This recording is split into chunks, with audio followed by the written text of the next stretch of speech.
नमस्कार, बहुत स्वागत है आपका। मैं हूं आपके साथ योगेश पांडे। शाम को 5 बज चुके हैं और वक्त हो चला है देश की सबसे सार्थक बहस ललकार का। ललकार तो आज बिहार सरकार की भी सुनाई दे रही है। दरअसल जातिगत जनगणना पर आज बिहार सरकार ने सूची जारी कर दी है और बात जाति जनगणना की हो तो देश में इसकी मांग दशकों पुरानी है, जिसका मकसद अलग अलग जातियों की संख्या के आधार पर उन्हें आरक्षण और जरूरतमंदों तक सरकारी योजनाओं का फायदा पहुंचाना बताया जाता रहा है। माना जाता है कि बीजेपी को इस तरह की जनगणना से डर भी है कि इससे अगड़ी जातियों के उसके वोटर नाराज हो सकते हैं। इसके अलावा बीजेपी का परंपरागत हिंदू वोट बैंक भी बिखर सकता है, इसलिए बीजेपी शुरू से ही जातीय जनगणना का विरोध करती रही है, जबकि विपक्षी दलों का गठबंधन इंडिया देश में जातिगत जनगणना कराने की मांग करता रहा है। अब जातीय जनगणना पर सियासी रार के बीच बिहार में जातीय जनगणना की रिपोर्ट सामने आ गई है। इस रिपोर्ट के जरिए बिहार के हर वर्ग के आंकड़ों को सामने रखा गया। बिहार सरकार ने जातीय जनगणना के आंकड़े जारी कर 24 से पहले एक बड़ा दांव खेल दिया है, जो बीजेपी का खेल खराब कर सकता है। जरा ये हमारी खास रिपोर्ट देखिए। बिहार सरकार ने लोकसभा चुनाव से पहले बड़ा सियासी दांव खेल दिया है। नीतीश कुमार सरकार ने चुनावी पिच पर चौका लगाते हुए लंबे समय से चल रही जातीय जनगणना के आंकड़े सार्वजनिक कर दिए हैं। इस कदम के साथ बिहार जातीय जनगणना के आंकड़े जारी करने वाला पहला राज्य बन गया। नीतीश सरकार के इस मास्टर स्ट्रोक से अब कई दलों को अपनी चुनावी रणनीति बदलनी पड़ सकती है। बिहार सरकार की रिपोर्ट के मुताबिक राज्य में 27% जनसंख्या पिछड़ा वर्ग की है, जबकि 36% आबादी अति पिछड़ा वर्ग की है। वहीं 19% से थोड़ी ज्यादा अनुसूचित जाति और 1.68% अनुसूचित जनजाति की जनसंख्या बताई गई है। मौजूदा समय में बिहार में ईबीसी और ओबीसी को मिलाकर 30% के आरक्षण का प्रावधान किया गया है, जबकि जाति आधारित गणना के मुताबिक इनकी संख्या बढ़कर लगभग 63% हो गई है। वो बिहार में कुल सर्वेक्षित परिवारों की कुल संख्या 2,83,44,107 है और इसमें कुल जो जनसंख्या है वो 13,07,25,310 है और इसमें अस्थायी प्रवासी स्थिति में 53,72,022 लोग हैं। इसी तरह से हम लोगों ने पूरे राज्य में जो फिगर्स हैं उसको संकलित करके पुरुषों की संख्या 4,41,00,000 के करीब है, महिलाओं की संख्या 6,11,00,000 के करीब है। जातीय जनगणना के आंकड़े जारी होने के बाद एक ओर जहां सीएम नीतीश ने पूरी टीम को बधाई दी है, तो वहीं आंकड़ों पर सियासी जंग भी छिड़ गई है। बीजेपी ने जातीय जनगणना के आंकड़ों को आधा अधूरा और जनता में भ्रम फैलाने वाला बताया। जातीय जनगणना बिहार की जनता में, गरीबों में भ्रम फैलाने के सिवा कुछ नहीं है। इन्हें तो रिपोर्ट कार्ड देने चाहिए थी कि 33 साल 18 साल नीतीश बाबू और 15 साल लालू यादव, ये दोनों ने मिलकर राज किया और गरीबों को क्या उद्धार किया। और ये आधा अधूरा रिपोर्ट है। अभी भारतीय जनता पार्टी इस पूरे सर्वेक्षण के कार्य को देखेगी, जांचेगी और फिर अपना विस्तृत बयान देगी। बिहार सरकार ने जातीय जनगणना के आंकड़े जारी कर बड़ा दांव तो खेल दिया है, लेकिन देखना होगा कि नीतीश कुमार का ये दांव 2024 के लोकसभा चुनाव में बीजेपी को चित कर पाएगा या नहीं। और आइए अब आपको ग्राफिक्स के जरिए समझाने की कोशिश करते हैं कि बिहार में जाति आधारित सर्वे रिपोर्ट में क्या कुछ सामने निकल करके आया है और कितनी आबादी किसकी है, यानी किसकी कितनी भागीदारी है बिहार में, वो हम आपको ग्राफिक्स के जरिए समझाने की कोशिश करेंगे। और दरअसल बिहार में जो जाति आधारित रिपोर्ट सामने आई उसमें पिछड़ा वर्ग की आबादी 27% है और इसके साथ ही जो अति पिछड़ा वर्ग की आबादी है वो 36.01% है। इसके साथ ही बिहार में यादवों की कुल आबादी जो बताई गई वो 14% है। बिहार में कुर्मियों की आबादी 2.87% है, भूमिहारों की आबादी 2.86% है, जबकि ब्राह्मणों की आबादी 3.86% है। राजपूतों की जो भागीदारी है जो जनसंख्या की वो 3.45% है। मुसहर आबादी 3% है। हिंदू आबादी यदि टोटल हम कैलकुलेट कर रहे हैं तो वो 81.99% है, जबकि मुस्लिम आबादी जो है वो कुल 17.70% है। तो ये पूरा आंकड़ा है जो कि आज जारी कर दिया गया है। और बिहार में जाति का गणित पिछड़ा वर्ग जो है वो 27.12% है। अति पिछड़ा का अगर हम जिक्र करें तो 36.01%। अनुसूचित जाति 19.65%। अनुसूचित जनजाति के लोग 1.68% हैं, जबकि अनारक्षित जो है वो 15.52% हैं। तो ये पूरा गणित है जाति को लेकर के, जाति आधारित गणित, जो कि आज बिहार सरकार ने सार्वजनिक कर दिया गया है। और अब ये माना जा रहा है कि बिहार सरकार की तरफ से दरअसल ये आने वाले चुनावों को लेकर के मास्टर स्ट्रोक चला गया है। अब इस मास्टर स्ट्रोक के बाद भारतीय जनता पार्टी को अपनी रणनीति भी बदलनी पड़ सकती है, क्योंकि जाहिर तौर पर है जिस तरीके से हमेशा से इंडिया गठबंधन के जो भी दल हैं वो यही बात कहते रहे हैं कि जिसकी जितनी भागीदारी उसकी उतनी हिस्सेदारी। अब अगर इसमें हम ओबीसी वोट बैंक का जिक्र करते हैं, पिछड़ा का जिक्र करते हैं, तो पिछड़ा और अति पिछड़ा मिलाकर के लगभग 62 से 63% ये आबादी जा रही है। तो जाहिर तौर पर है क्या अब इस आबादी के हिसाब से आरक्षण की मांग की जाएगी। और जिस तरीके से अब ये कहा जा रहा है, उधर उत्तर प्रदेश के पूर्व मुख्यमंत्री और समाजवादी पार्टी के मुखिया अखिलेश यादव का भी एक ट्वीट आया है। उसमें उन्होंने कहा कि जिस तरीके से बिहार में ये जातिगत जनगणना के आधार पर जो सूची जारी हुई है, उससे साफ होता है कि आने वाला राजनीतिक भविष्य पीडीए का है, यानी पिछड़ा, दलित और अल्पसंख्यक। अब सबसे बड़ा सवाल यहां पर यह उठ रहा है कि क्या वास्तव में जिस तरीके से उत्तर प्रदेश में एक लंबे समय तक, लंबे अरसे तक समाजवादी पार्टी ने MY फैक्टर पर काम किया है, क्या यह फैक्टर अब बिहार में भी एक बार लागू होने वाला है? क्या फिर एक बार अब बिहार में जिस तरीके से जाति आधारित जनगणना की जो मांग की जा रही थी वो हो गई, अब उसके बाद सूची भी जारी हो गई, पता चल गया कि किसकी कितनी हिस्सेदारी है, किसकी कितनी भागीदारी है, और अब क्या हिस्सेदारी पर भी सवाल उठेगा और उस पर भी आवाज उठाई जाएगी। आज इसी मुद्दे पर हम चर्चा करेंगे। हमारे साथ कुछ मेहमान जुड़े हुए हैं, आपका तारुफ करा देते हैं। अरविंद कुमार जी हैं, भारतीय जनता पार्टी के प्रवक्ता हैं। अजीत राय जी हैं, कांग्रेस के प्रवक्ता हैं। राजेश तिवारी जी हैं, प्रदेश सचिव हैं जेडीयू के। और डॉक्टर अजय तिवारी जी राजनीतिक विश्लेषक के तौर पर हमारे साथ जुड़े हुए हैं। सभी मेहमानों का बहुत बहुत स्वागत है। राजेश तिवारी जी, शुरुआत आपसे ही करते हैं। आज जिस तरीके से ये सूची जारी हो गई है, मास्टर स्ट्रोक आपने चलाया आने वाले समय में, आने वाले चुनावों को लेकर के, बात है कि बिहार के माननीय मुख्यमंत्री नीतीश कुमार जी को, जो बिहार ही नहीं पूरे देश की जनता, जो पूरे देश की आम आवाम, जो चाहे वो गरीब तबका हो, चाहे वो दलित हो, चाहे अति पिछड़ा हो, सबल हो, सब जाति के लोग जो है आज धन्यवाद दे रहे हैं कि रियल में एक 1933 के बाद पहला बार ऐसा हुआ है कि स्वतंत्र देश में कि जो जातीय जनगणना हुआ है। लाख लोग इस पर तरह तरह के टीका टिप्पणी कर रहे थे। जो कुछ हमारे पुराने साथी वो कह रहे थे कि नहीं, इसका जनगणना जो है ये कब डेट निकलेगा, कब प्रकाशित होगा, हो क्यों नहीं रहा है, ये प्रदेश जबकि जनगणना कराया था नहीं तो प्रकाशित किया, ये प्रदेश कराया था, तरह तरह के अफवाह उठा रहे थे।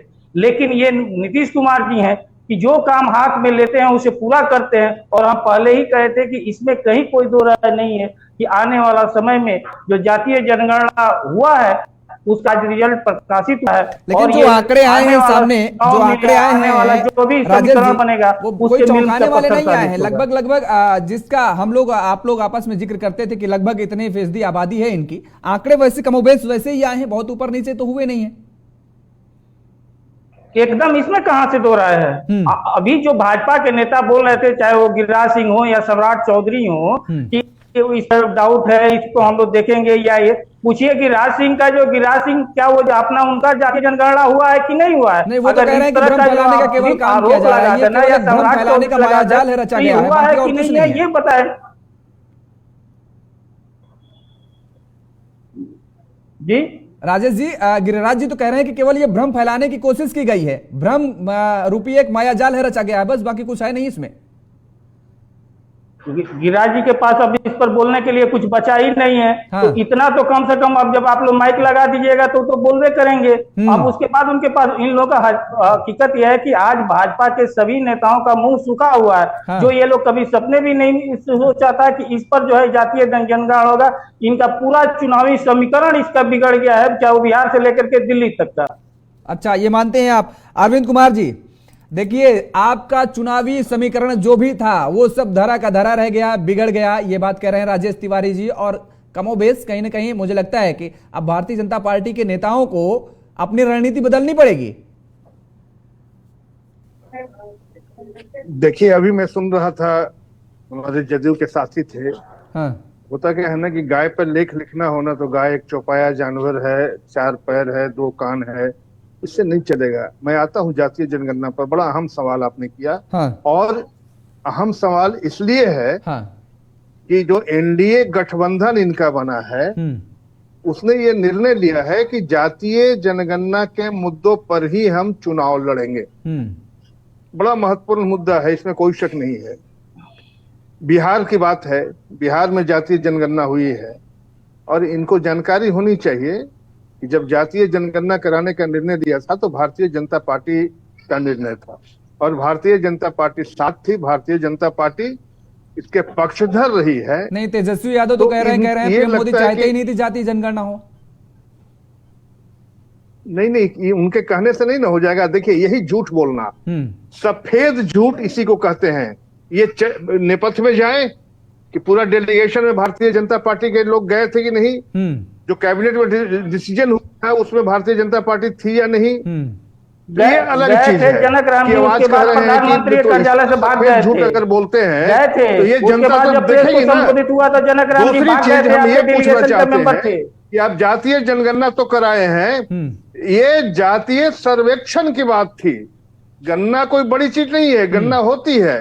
इसके पहले नहीं हो पाई, इसलिए नहीं हो पाई कि कोरोना था, नहीं तो गणना ये होती है। लेकिन जातीय सर्वेक्षण, ये आंकड़े भी जो आपने कहा कि तेजस्वी यादव ने कहा है, तो तेजस्वी यादव ने ये भी आंकड़े सार्वजनिक कर दे कि जो पहले कितने लोग गरीब थे, किस जाति में कितने गरीब थे, कितने लोग उन गरीबी रेखा से ऊपर उठे और आप कहां थे और आप कहां पहुंच गए, इसके आंकड़े भी जारी कर दे तो अच्छा रहेगा। नीतीश बाबू ये भी आंकड़े जारी कर दे कि आपके मंत्री जो आज जेल जा रहे हैं कोई बालू माफिया के रूप में, तो ये भी तो आंकड़े जारी कर दें। ठीक। देखिए, मुझे गुरेज नहीं है इससे।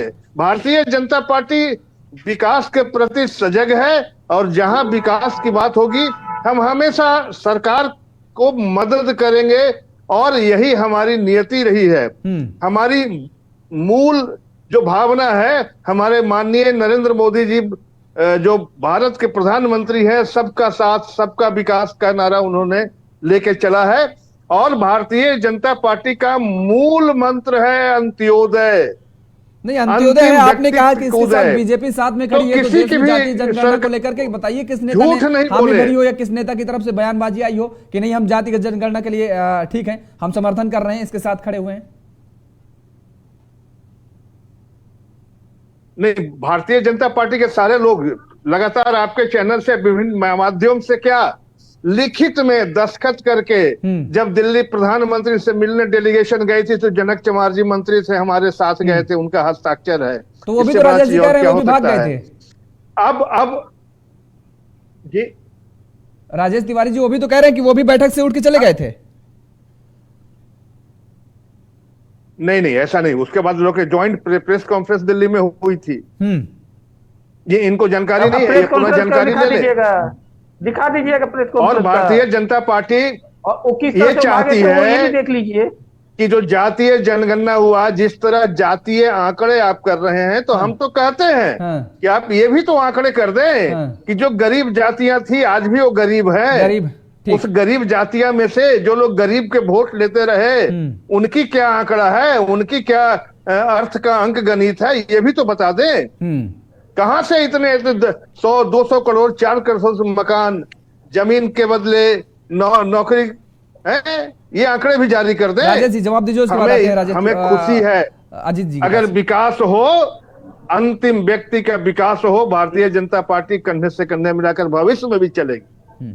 देखिए, हकीकत यह है योगेश जी कि भाजपा के जो प्रवक्ता हैं वो झूठ में पीएचडी किए हुए रहते हैं और ये जो जानकारी लेकर के आए हैं आप योगेश जी, उस समय का जो बाहर निकले हुए माननीय प्रधानमंत्री जी से मिल करके जब डेलीगेशन मिला हुआ है, उसके बाद का प्रेस कॉन्फ्रेंस उठा करके देख लीजिए बाहर का, उस समय आपको जनक राम जी नहीं दिखाई देंगे। और अगली बात है, ये कह रहे हैं कि इसके बाद ये बताइए, उसमें गरीबी अमीरी और ये सब का ये चर्चा कर रहे हैं, किस आधार पर चर्चा कर रहे हैं जी? आपका मैंने इसका क्या आधार है? आप जातीय जनगणना का करवा रहे हैं, सर्वे करा रहे हैं, इसके बाद आपको माननीय मुख्यमंत्री जी को धन्यवाद देना चाहिए, लेकिन आप उसमें आप लोग कमी निकाल रहे हैं। मुख्यमंत्री का क्या रोल है? क्या रोल है मुख्यमंत्री का? ऐसा हुआ है कि बिहार ये करके ये सार्वजनिक निर्णय है, करके दिखाया है, सभी का निर्णय है, मुख्यमंत्री का क्या निर्णय? क्यों बाकी लूट हत्या बलात्कार और आपके राधा शरण सेठ खरबों रुपए में जेल जा रहे हैं, वो किन का निर्णय है? वो भी तो बता दीजिए। अरविंद जी आ रहे हैं, एक कमेंट अजीत आते एक चीज बता दीजिए। मैं जदयू प्रवक्ता से पूछना चाहता हूँ कि आप बीपीएल की संख्या बिहार में क्यों बढ़ रही है? ठीक है, उसका जवाब देंगे राजेश जी। किसने रोका था? मुख्यमंत्री आप हैं। ठीक है, भारतीय जनता पार्टी के साथ रही हो, राजेश जी और कांग्रेस साथ रही हो, उसके बाद आते हैं। ठीक है अजीत जी, क्या जातिगत जनगणना को लेकर के ही चुनाव लड़ा जाएगा? क्योंकि भारतीय जनता पार्टी के प्रवक्ता अरविंद जी कह रहे हैं कि यह डिसाइड ही हुआ है इंडिया गठबंधन में कि जाति पर ही चुनाव लड़ेंगे, हम लड़ेंगे। तो योगेश जी, इंडिया गठबंधन जो है देश के लोकतांत्रिक मूल्यों और संविधान और देश की संस्थाओं को जो भारतीय जनता पार्टी लगातार इस तरीके से उसको डेंट करने का काम कर रही है, उसको बचाने के लिए लड़ा जाएगा। और उसमें ये जातिगत जनगणना यानी कि सामाजिक न्याय और सबको समान प्रतिनिधित्व, इसका ये एक हिस्सा है। आज बापू की जयंती के दिन जो कि न केवल एक आजादी के हमारे नेतृत्व करता है स्वतंत्रता आंदोलन के, बल्कि संघर्ष का जो उन्होंने जो हमें एक सीख दी थी देश को एक तरीके से गुलामी की दास्ता से बाहर निकालने के लिए, तो दूसरा उन्होंने लगातार एक प्रयास किया देश में सामाजिक न्याय को, सामाजिक सशक्तिकरण को, सामाजिक कुरीतियों को दूर करने का। आज उनके जयंती दिवस पर ये जो बिहार सरकार की ओर से, जो इंडिया गठबंधन की ओर से, महागठबंधन की ओर से जो आज ये आंकड़ा प्रस्तुत किया गया, इसका हम स्वागत करते हैं। लेकिन हमें सोचने की और समझने की जरूरत है कि इस देश में एक राज्य को ये जातिगत जनगणना जारी करने की जरूरत क्यों पड़ रही है। आप सभी को और देश को ये ज्ञात होगा कि 2011 की जनगणना में मनमोहन सिंह की सरकार, जो कांग्रेस की सरकार थी, उसमें 2011 की जनगणना में हमने जातिगत जनगणना कायदा सम्मिलित किया था। और इसके जो अंतिम आंकड़े थे, जो इसके फाइनल आंकड़े थे, वो 2013-14 के लगभग आखिर में आए थे। और उसके बाद से केंद्र में ये नरेंद्र मोदी जी की सरकार, भाजपा की सरकार काबिज हुई है। और पिछले 10 सालों से ये जो है कि इन्होंने जनगणना के जो आंकड़े हैं, देश की जो सामाजिक न्याय का, सामाजिक सशक्तिकरण का जो वास्तविक चेहरा है, उसको इन्होंने कहीं कहीं उसको ठगने का काम, उसको दबाने का काम और धोखा देने का काम किया है। और हमारे नेता राहुल गांधी जी लगातार इसकी मांग कर रहे हैं कि सबको समान प्रतिनिधित्व दिया जाए।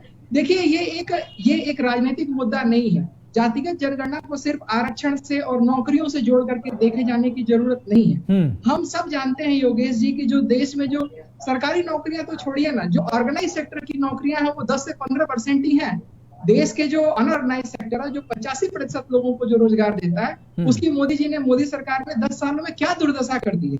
सामाजिक ये जो आंकड़े आएंगे सामाजिक न्याय के, इससे सामाजिक सशक्तिकरण के लिए कोई भी सरकार होगी, कोई भी दल होगा, अगर वो वास्तव में सामाजिक न्याय को और देश को मजबूत करना चाहेगा, तो उसके लिए ये आंकड़े वैज्ञानिक तौर पर सीधे उसके लिए काम आएंगे और उसकी मदद करेंगे। इसके बिना आप देश में कैसे कोई योजना बना सकते? चलिए, ठीक है। और एक मैं दो लाइन कहना चाहता हूँ कि ना हम सफर से निकलेगा, ना किसी हमनसी से निकलेगा।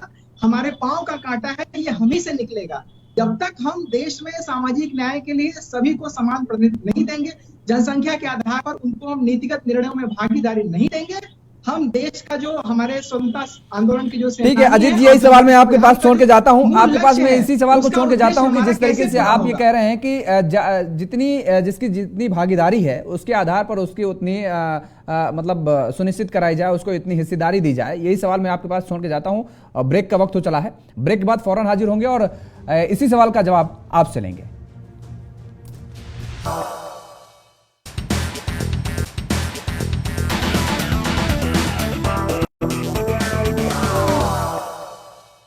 घड़ी डिटेल्स तो मोदी जी जो भी से भारी होंगे ना, योगी जी भारी लग रहे हैं, क्योंकि कांग्रेस कोशिश तो कर रही है, काम कर रहे हैं मोदी सरकार।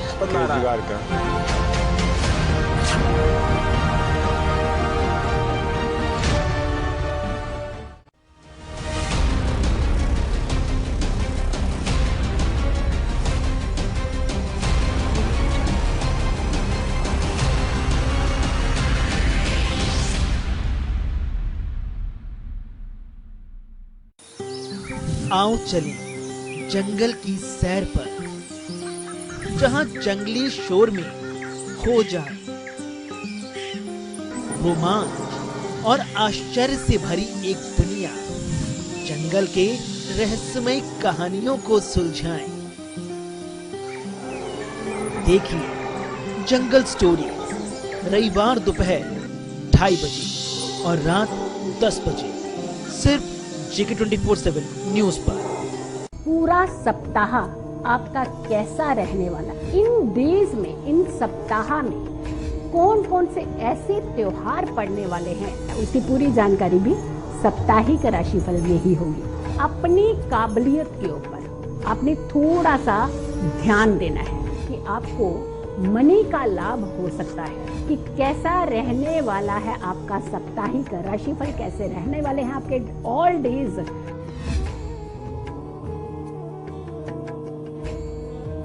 अगर स्वास्थ्य का रखेंगे ख्याल तो जिंदगी होगी खुशहाल। देखिए हेल्थ की बात सिर्फ सोमवार से शनिवार सुबह 8:30 और दोपहर 3:30 बजे सिर्फ JK24/7 न्यूज पर।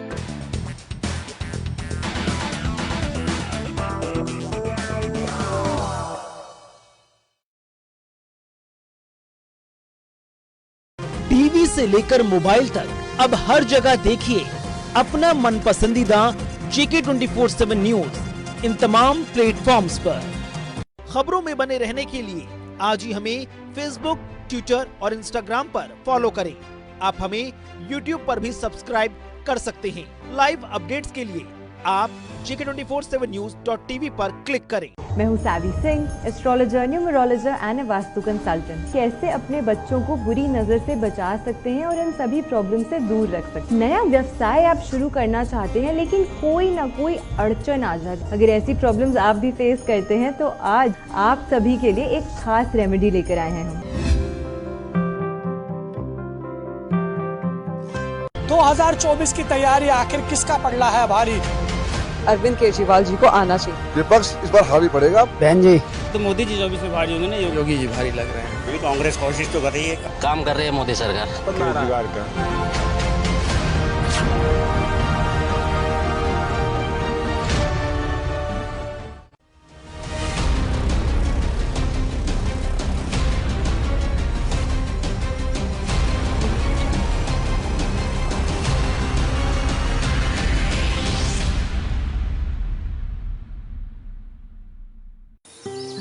आओ चलें जंगल की सैर पर, जहां जंगली शोर में खो जाए रोमांच और आश्चर्य से भरी एक दुनिया। जंगल के रहस्यमय कहानियों को सुलझाएं। देखिए जंगल स्टोरी रविवार दोपहर 2:30 बजे और रात 10 बजे सिर्फ JK24/7 न्यूज पर। पूरा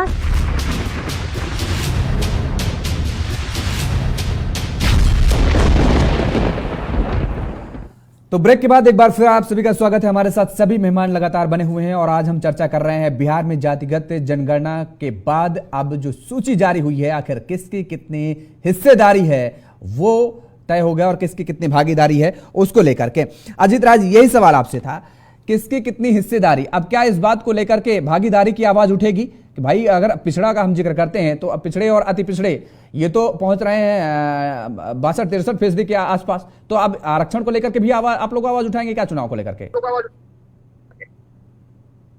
योगेश जी, निश्चित रूप से राहुल गांधी जी ने आज जो बिहार सरकार का ये जो कदम है उसका स्वागत करते हुए उन्होंने स्पष्ट कहा है कि जिसकी जितनी हिस्सेदारी उसकी उतनी भागीदारी, इसमें कहीं कोई संदेह नहीं है। लेकिन मैं फिर कहता हूँ, हमें इस देश में जो जातिगत जनगणना है उनके आंकड़ों को सिर्फ आरक्षण से कहीं आगे जाकर के देखने की जरूरत है। नहीं, आप दो चीजें बोल रहे हैं, इसमें दो चीजें बोल रहे हैं। देखिए आप दो चीजें बोल रहे हैं, आरक्षण एक तरफ करें आवाज उठाएंगे, एक तरफ करें उससे आगे जाने की चीज है। हाँ बिल्कुल, ये पहला कदम है, आरक्षण बिल्कुल उस हिसाब से मतलब एक नई जंग आप छेड़ने वाले हैं आने वाले समय में। ठीक है, एक नई जंग छेड़ने वाले हैं। डॉक्टर अजय तिवारी जी, आज के इस बिहार सरकार के बड़े कदम को किस तरीके से देखा जाना चाहिए? क्या आने वाले समय में राजनीतिक परिवर्तन क्या हो सकता है? योगेश जी, सबसे पहले आपके चैनल के माध्यम से भारत देश की 140 करोड़ जनता के साथ साथ सबसे ज्यादा आबादी वाले जातियों को प्रणाम करता हूं। जी। धन है हमारा भारत देश, धन है लोकतंत्र की व्यवस्था। योगेश, हाँ। कि एक तरफ तो आप सरकारी ऐलान करते हैं कि नसबंदी करो और नसबंदी करके जनसंख्या कम करो ताकि भारत देश को सही ढंग से, सुचारू ढंग से चलाने में हर व्यक्ति का विकास हो सके, और एक तरफ यह नारा लगाते हैं कि हम दो हमारे दो, यह जनसंख्या कम करके हम भारत देश को कहीं आगे बढ़ा देंगे। लेकिन भारत देश ने जिस जातियों ने इस बात को नकारा है, आज उसकी जाति इस संख्या में बढ़ गई है कि मेरे हिसाब से जिस तरह से जाति जनगणना बिहार की हुई है, भारत देश की भी जाति जनगणना कर देनी चाहिए और ये तय कर देना चाहिए कि जिसकी जितनी जातियां हैं, जितनी जनसंख्या ज्यादा है, अब वही प्रधानमंत्री होगा और वही अब राष्ट्रपति होगा और वही अब मुख्यमंत्री होगा, और जो कम संख्या वाले हैं उनको लाइन में खड़ा कर देना चाहिए, उनको भूखमरी के कगार पे ले आना चाहिए, क्योंकि उनकी संख्या कम है, उनकी संख्या कम है, उनकी हिस्सेदारी कम हो गई है। अब उनको 2 रोटी की बजाय 1 टुकड़ा देना चाहिए और उसको पताड़ना में भी रहना चाहिए, उनको काम भी नहीं देना चाहिए। यह हमारे देश की विडंबना है। अरे इस देश को आगे बढ़ाना है तो चाइना मत बनिए। चाइना अभी कम से कम 1 लाख संख्या हमसे ज्यादा है। मैं अभी कल कम से कम 10 विदेश की यात्रा करके आया हूं। जर्मनी, स्विट्जरलैंड, रोम, इटली और सब जगह मैंने देखा है जनसंख्या कम, सफाई है ज्यादा और लोग बड़े चैन से हैं। हमारे यहाँ तो हर 5 मिनट के अंदर 50 लोग पैदा हो रहे हैं और मर कितने रहे हैं? कम। हम ये नहीं कहना चाहते कि मरे कम और बढ़े ज्यादा, हम ये भी नहीं कहना चाहते कि कोई मरे, भगवान करे सब जिंदा रहे, लेकिन इस देश को ले कहां जाया जा रहा है? हर व्यक्ति कह रहा है जिसकी जितनी संख्या होगी और उसको इसकी हिस्सेदारी मिलेगी। तो हम सियासत के तौर पर अगर देखें तो 90 के दशक में वापस लौट रहे हैं क्या? बिल्कुल योगेश जी, बिल्कुल योगेश जी। योगेश जी 1947 से लेकर के अब तक सिवाय पिछड़ों, ओबीसी और सारे जातियों पर काम करने वाले ये राजनीतिक लोग आरक्षण के नाम पर इस देश को बर्बाद करने पर लगे हुए हैं। आप ही जरा सोचिए कि एक विद्यार्थी ने क्या गुनाह किया है कि वहां 500 नंबर ले आता है और उसके पिता को 25 करोड़ रुपए खर्च करके उसका एडमिशन कराना पड़ रहा है। क्या है ये? ठीक बात। आप जातियों को कहां ले जा रहे हैं? अरे जो जिस तरह का योग्यता रखता है, जो विद्वान व्यक्ति है, चाहे वो किसी जाति का हो, हर जाति का, भारत देश का व्यक्ति का, हर जाति का सम्मान होना चाहिए। और ये भी होना चाहिए कि भैया आप अपनी जनसंख्या को नियंत्रित करिए। जनसंख्या नियंत्रित करेंगे तो भारत देश की तरक्की अच्छा होगा, निश्चित तौर से विकास अच्छा होगा। इतनी जनसंख्या बढ़ा करके अब आप सिस्टम को तय कर लिए हैं, नीतीश कुमार जी ने पक्का कर लिया है। मतलब आपका इशारा ये है कि अब तो इसमें कंपटीशन बढ़ जाएगा कि भाई हमको अपनी जाति की आबादी बढ़ानी है, अपनी जनसंख्या बढ़ानी है, ताकि हम सरकार में हिस्सेदारी अपनी छीन सकें। आप ये कहना चाह रहे हैं? आदरणीय 64% हिस्सेदारी हो गई है ओबीसी और पिछड़ी जाति की। इसका मतलब है बिहार में अब जो मुख्यमंत्री और मंत्री बनना चाहिए वो निश्चित तौर से ओबीसी का बनना चाहिए, पिछड़े जाति। तो आपने एक बड़ा संदेश दे दिया, आपने एक बड़ा संदेश दे दिया। उसका सवाल हम राजेश तिवारी जी से ले लेते हैं। राजेश जी, यानी अब जो ये नतीजे सामने आए हैं, जो आंकड़े जारी किए गए हैं, इसके बाद तो ये साफ है कि आने वाले समय में नीतीश कुमार जी की राजनीति खत्म और मुख्यमंत्री अब तेजस्वी यादव को बनना चाहिए। सबसे पहले तो डॉक्टर अजय जी को बहुत बहुत धन्यवाद कि मोदी जी से इनका, कम से कम मोदी जी जिस तरह से विदेश यात्रा को गिनाते हैं, ये भी 10 यात्रा को गिनाए। अरे भाई वो सरकारी खर्चे पे नहीं जाते हैं, वो अपने खर्चे पे जाते हैं। ठीक है, तो ये मीडिया जगत के मोदी जी ही मान लीजिए, अपने पैसे से गया हूँ कि मीडिया जगत के यही मोदी जी हैं। ये 10 देश के घूम करके आए हैं, तो बहुत बड़ी बड़ी शुभकामना है। हम लोग तो भाई भारत का बगल में नेपाल है, नेपाल विदेश मान लेते हैं, ये तो विदेश घूम करके आए, तो इसलिए तो बहुत बड़ा चीज है। ठीक है, ठीक है। दूसरी बात है कि मेन चीज है कि देखिए, ये जिस तरह का ये जातीय जनगणना का है, ये हकीकत है इस देश का, और इस देश में हकीकत से कोई इनकार नहीं कर सकता है। ये अगर किसी भाजपा के लोग या भाजपा के शुभचिंतक हों या भाजपा के से जुड़े हुए जो लोग हैं, उन लोगों का इस तरह का जो है, हम लोग का आशा ही है कि इस तरह का वो लोग विवाद खड़ा करेंगे, इस तरह का सवाल उठाएंगे कि भाई जनसंख्या कम कर। अरे भाई, आपका देश में सरकार है, इतने राज्यों में कानून है, आप क्यों नहीं इसका कानून बना रहे हैं? आप सिर्फ बैठ करके सिर्फ जो अगर कोई दूसरा दल कर रहा है तो उस पर आप सवाल उठाइएगा, और आपने कर नहीं रहे हैं। अगर ठीक है, आप जनसंख्या नियंत्रण कानून का जिक्र कर रहे हैं, कि बीजेपी बोल दें कि हाँ हम विरोध कर रहे हैं, लेकिन आज ये जो आंकड़े आए हैं इसके बाद अभी जैसे हमारे साथ बैठे हैं कांग्रेस के प्रवक्ता अजीत जी, वो भी कह रहे हैं कि जिसकी जितनी भागीदारी उसकी उतनी हिस्सेदारी।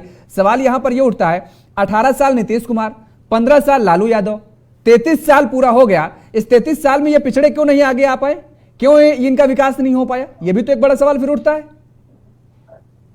नहीं, बात अगड़ा और पिछड़ा की बात नहीं है, बात सिर्फ चुनाव की बात नहीं है। बात यह है कि जो भी सरकारी स्तर से जो भी योजना बने तो जिस भी जात का हो उस गरीब तबका तक पहुंचे। आप योगेश जी, आप शुरू से ये जातीय जनगणना का कवर कर रहे हैं, आप खुद देख रहे हैं, और हम आपके बहुत सारे डिबेट नहीं, लेकिन सभी नेता, चाहे आपके नेता हो या आरजेडी के हो या कांग्रेस के हो, कोई भी नेता हो, वो इस बात को कहते नजर आते हैं कि दरअसल पिछड़ों का हक मारा जा रहा है, पिछड़ों का विकास नहीं हो पा रहा है। तो अब बताइए, पिछड़ों की सरकार है 33 साल से बिहार में, और उसके बावजूद अगर पिछड़ों का हक मारा जा रहा है तो कौन मार रहा है?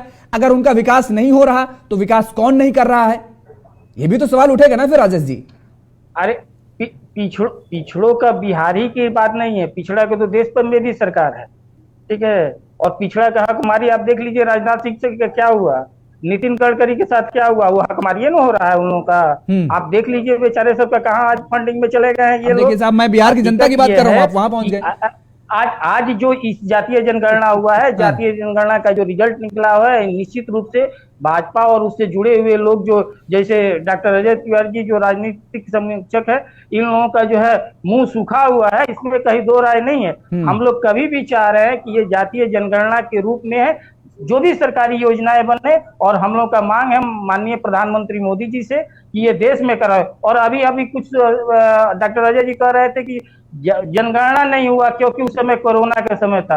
पाकिस्तान में कोरोना नहीं था, बांग्लादेश में कोरोना नहीं था, और छोड़िए ना देश में आप ये बताइए ना, बांग्लादेश कहती कि पश्चिम बंगाल में चुनाव कब हुआ? मोदी जी जा करके अगर जो पश्चिम बंगाल में दीदी करने का उनको समय है, और जातीय जनगणना कराने में उनको शर्म लगता है, क्योंकि हकीकत है कि जातीय जनगणना भी राजेश जी आने वाले समय में ये तय कर देगा कि आखिर ये किसके साथ है। आप ये बता दिए हैं, वैसे मैंने पहले भी कहा शुरुआती चर्चा में भी कि बहुत ज्यादा फर्क नहीं आया, जितना हम लोग आकलन लगाते थे, जितनी हम लोग चर्चा करते थे, लगभग उसी के आसपास ये आंकड़ा भी सामने निकल करके आया है। लेकिन ये अब जातिगत जनगणना का कितना फायदा आपको होता है ये सूची जारी करने के बाद, कितना नुकसान भारतीय जनता पार्टी को होता है, या फिर भारतीय जनता पार्टी इसका कोई काट निकाल करके एक और बड़ा मास्टर स्ट्रोक लगा सकती है, यानी सिक्सर लगा सकती है, ये भी हम कह सकते हैं। फिलहाल समय के अभाव के चलते चर्चा को विराम देना पड़ेगा हमें, और आप सभी मेहमानों को हमारे साथ जुड़ने के लिए बहुत बहुत शुक्रिया, बहुत बहुत धन्यवाद। तो लगातार जिस तरीके से जातिगत जनगणना को लेकर के अब सियासी तकरार छिड़ी हुई है, और इस बीच आपको लिए चलते हैं सीधे दिल्ली, जहां पर दिल्ली पुलिस की तरफ से प्रेस कॉन्फ्रेंस की जा रही, वो सुनाते हैं आपको। स्पेशल सेल ने लास्ट मंथ एक NIA ने रिवॉर्ड डिक्लेयर किए थे 3 लोगों पे, जिन पे अलग अलग ब्लास्ट केसेस में उनकी इन्वॉल्वमेंट होने का आरोप था, और उनका एक मेन एक्यूज था मोहम्मद शाहनवाज।